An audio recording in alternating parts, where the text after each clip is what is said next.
Season 2 episode 10. Dasar anak durhaka, bentak Dante ketika mendengar ucapan putranya.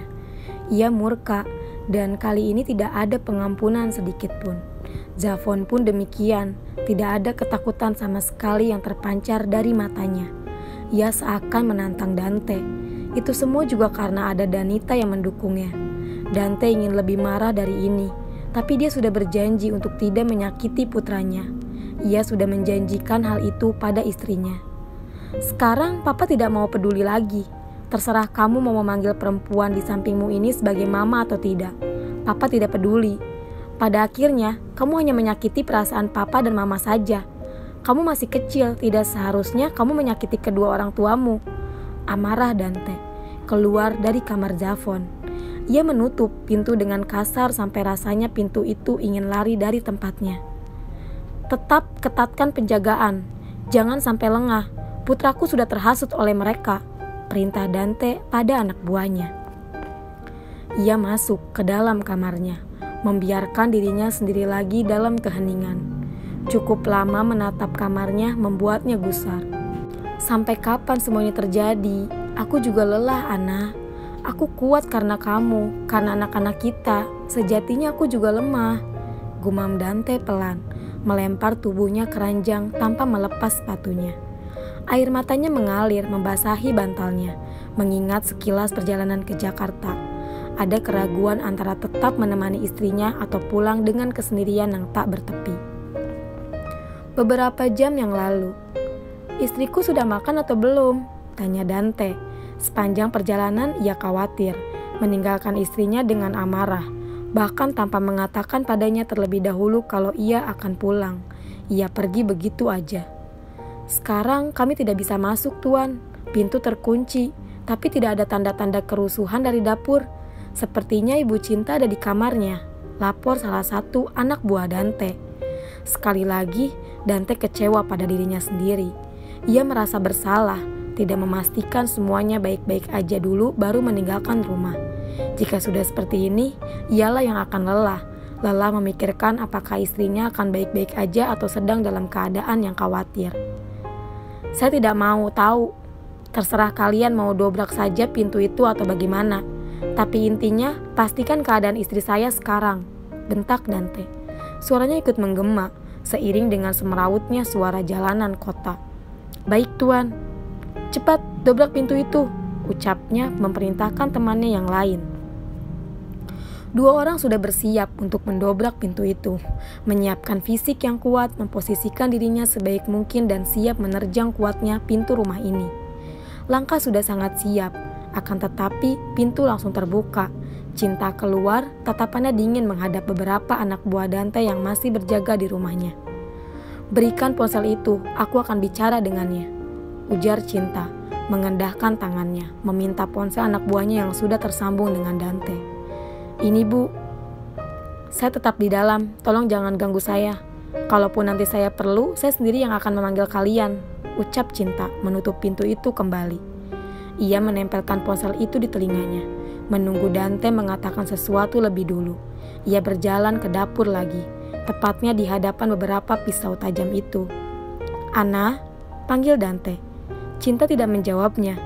Ia malah mengambil salah satu pisau mencoba merasakan tajamnya. Benda itu sampai membuat jarinya lecet, berdarah. Darah, gumam Cinta pelan. Hal ini didengar oleh Dante. Langsung membuat pria itu kalang kabut. Ia memanggil Cinta beberapa kali tapi tidak ada jawaban. Sampai di panggilan terakhir, Cinta baru merespon pria itu. Cinta Natasha, bentak Dante dari telepon. Ia bahkan sampai memanggil nama lengkap seorang Cinta. Iya, kenapa Dante Kulen? Tanya Cinta gak mau kalah. Ia juga memanggil suaminya dengan nama lengkap. Sedikit terdengar hembusan nafas lega dari seberang sana. Dante sudah sedikit agak lega karena Cinta sudah meresponnya. Apa yang berdarah? Tanya Dante lagi. Dia sangat menantikan jawaban dari istrinya. Tidak ada, hanya beberapa hal yang tidak perlu kamu pedulikan. Tahu juga kalau aku memberitahumu, kamu tidak akan peduli. Kamu malah akan pulang begitu aja kan, tanpa kata sedikit pun. Bagus sekali tuh Dante, ujar Cinta. Ia sudah sangat kecewa. Bahkan sekarang cara membalas setiap kata yang diucapkan suaminya sangatlah dingin. Ia kembali memainkan pisau itu, kembali membuat jarinya lecet, semakin menambah sumber keluarnya darah. Ia sedikit meringis, semakin membuat Dante bergejolak khawatir. Mainan barunya, kesenangan barunya adalah kekhawatiran suaminya. "Cepat, katakan kamu sedang apa, Ana?" bentak Dante lagi.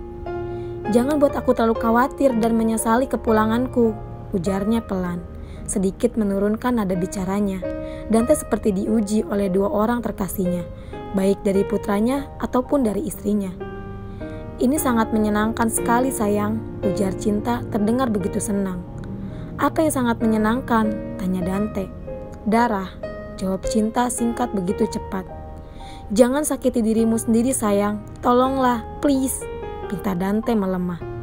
"Kamu tidak ingat dengan yang kamu lakukan dulu padaku?" tanya Cinta. Dante terdiam. Ia mengakui kesalahannya yang dulu, terlalu menyakiti istrinya. Ia salah, tapi tidak semuanya harus dilimpahkan padanya. "Dengan begitu, mudahnya kamu melampiaskan amarahmu padaku. Kamu tidak ingat? Pecahan itu mengenai pipiku dengan sengaja. Rasanya sakit, tapi kamu tidak peduli. Bahkan sampai sekarang, luka itu masih ada di pipiku. Pipi yang selalu kamu raba, yang selalu kamu cium.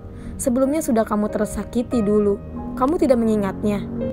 tanya Cinta mengingat masa lalu. "Aku mengingatnya, dan aku sangat merasa bersalah.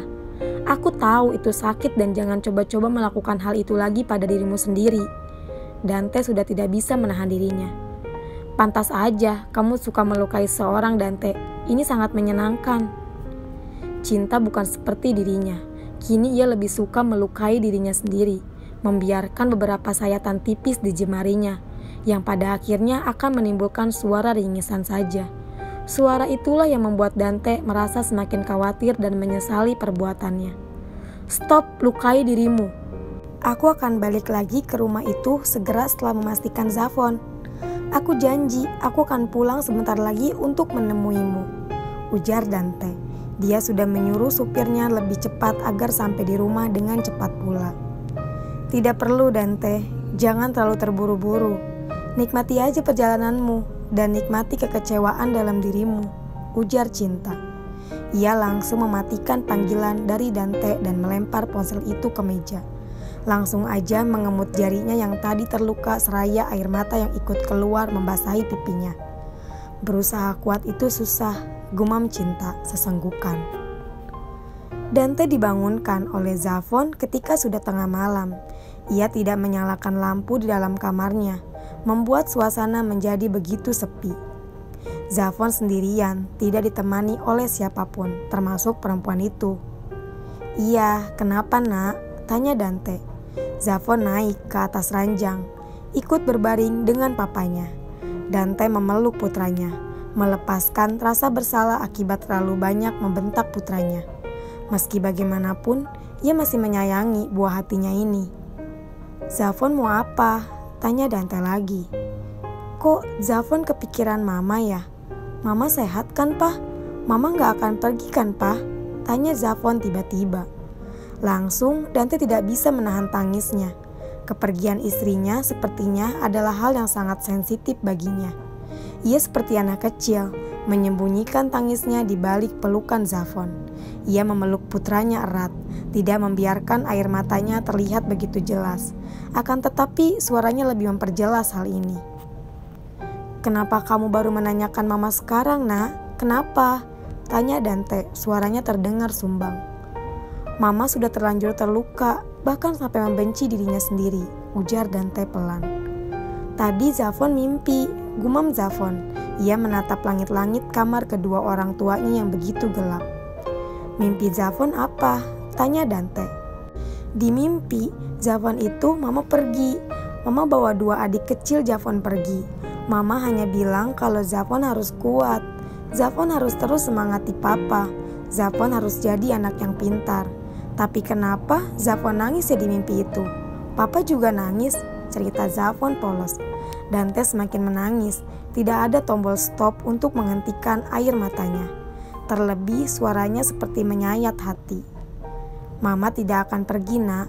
Papa tidak akan mengizinkan Mama pergi meski Tuhan meminta sekalipun," ujarnya. Javon sedih saat Mama bilang kalau Mama pergi untuk kebahagiaan semuanya. Lanjut Javon. "Pa, Mama baik-baik aja kan? Mama tidak sakit kan?" Javon takut, ujar anak itu, kini menangis bersama papanya. "Mama akan baik-baik aja nak. Mama tidak akan pergi meninggalkan kita," ucap Dante. "Bahkan sekarang ketakutan kita sama nak. Kita sama-sama tidak mau Mama pergi," batin Dante. "Javon mau temui Mama. Mama pasti sangat senang," tawar Dante. Ia menghapus air matanya, berharap jawaban putranya seperti yang diharapkan. "Javon mau pa, tapi Mama Danita juga ikut ya pa." "Kenapa perempuan itu harus ikut?" tanya Dante tidak terima. "Mama sudah pernah telepon Javon tadi saat papa tidur. Mama bilang kalau Javon boleh sama Mama Danita," jawab Javon polos.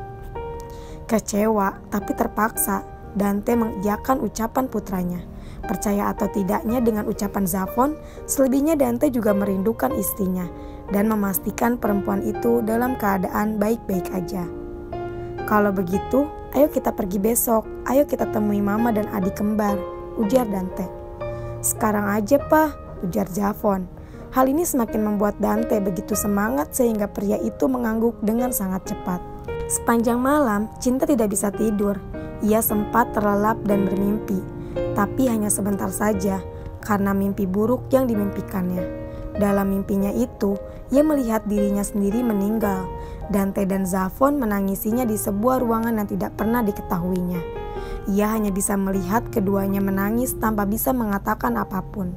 Keadaan dirinya cukup parah. Tubuhnya seperti dibaluri darah yang begitu banyak. Mimpi buruk itu membuatnya takut untuk tidur lagi. Ia terus berjaga sepanjang malam, menjaga perutnya. Perasaannya begitu khawatir. Seakan-akan ada begitu banyak orang yang sedang mengawasinya. Meski matanya terasa begitu berat, tidak membuatnya mempunyai keinginan untuk sekedar berbaring. "Kalian akan aman bersama Mama nak," ujar Cinta sambil mengelus perutnya sayang. Ponsel anak buah Dante berdering. Seringkali ponsel itu berdering, tapi terus aja diabaikan oleh Cinta. Terakhir kali ia hanya menggunakan ponsel itu untuk menelepon Danita, berbicara sebentar aja dengan putranya, meski ia harus kecewa pada akhirnya. "Sudah jam 3, ayo kita makan dulu nak. Kalian pasti lapar," gumam Cinta. Susah payah turun dari ranjang dan berjalan menuju dapur. Kewaspadaannya tetap terjaga. Sepanjang perjalanan menuju dapur, Cinta menoleh ke kiri ke kanan. Sampai ketika ia sudah sampai di dapur, ada sedikit kelegaan darinya. "Cuman ada telur. Kalau kita buat telur dadar gak apa-apa kan ya nak?" tanya Cinta pada kedua anaknya yang masih belum bisa bersuara. Semakin lama, Cinta semakin aneh. Hidup sendiri, berjuang sendiri, sakit sendiri, membuatnya tidak bisa berpikir dengan baik. Cukup lama berkutat, akhirnya telur dadar buatannya sudah jadi. Langsung menantapnya di atas meja. Namun tetap memberikan penjagaan. Ia menjadikan pisau tajam itu sebagai senjatanya. Terlalu lama dengan Dante membuatnya paham kalau dunia dan isinya memang tidak sepolos yang dikiranya. Selesai makan, Cinta membersihkan alat-alat yang digunakan sebelumnya. Namun ketika ia sedang membersihkan piring, ia merasa ada yang sedang mengawasinya dari belakang. Auranya terasa begitu nyata, membuat Cinta mau tidak mau mengambil pisau itu dan... "Kamu sudah makan?" Baik Dante maupun Cinta sama-sama terkejut. Bahkan ketika pisau Cinta itu tepat berhenti di depan dada Dante. Untungnya Cinta bisa mengendalikan tangannya dan tidak langsung menusuk dada suaminya. Dante menghela nafas lega, mengambil pisau itu dari tangan istrinya, mencoba menjauhkan benda berbahaya itu. "Ada apa? Kenapa sampai harus memainkan pisau seperti itu?" tanya Dante. "Tidak, aku hanya takut ada yang memata-matai rumah ini." "Kenapa datang begitu pagi?" tanya Cinta. Bukannya menjawab, Dante malah merapikan rambut Cinta yang begitu berantakan, melepaskan ikat rambutnya sendiri untuk mengikat rambut Cinta. Sederhana tapi sukses membuat Cinta terpana dengan perlakuan suaminya. "Aku datang dengan Javon. Dia ingin bertemu denganmu," ujar Dante. Sontak mata Cinta terlihat begitu berbinar. Senyumnya langsung mereka, berlari ke dapur. Tapi baru saja sampai perbatasan antara dapur dan ruang tengah, ia berhenti. "Kenapa kamu ada di sini?" Tanya Cinta. Danita menatap Cinta penuh kemenangan. Apalagi ketika Zafon memeluk erat Danita selagi ada di gendongan perempuan itu. Terlihat seperti mama dan anak yang begitu harmonis. Cinta menatap Dante yang masih berdiri di belakangnya. Ia meminta penjelasan pria itu, tapi hanya anggukan saja yang ia terima. Tujuan kalian kesini apa? Untuk memperlihatkan padaku secara langsung bagaimana harmonisnya hubungan kalian? Tanya Cinta. Lakukan apa yang kalian inginkan. Pada akhirnya, dimanapun itu tidak ada tempat bagiku untuk singgah. Meski hanya sekedar menghembuskan napas saja, ujar Cinta, menatap Danita dan Dante bergantian. Dante mendekati istrinya, mencoba untuk menenangkan Cinta, tapi Cinta malah menolak dan langsung berjalan masuk ke dalam kamarnya. Langkahnya terhenti ketika mendengar pertanyaan Zafon. Mama baik-baik aja kan? Tanya Zafon. Cinta berbalik, mencoba tersenyum meski susah.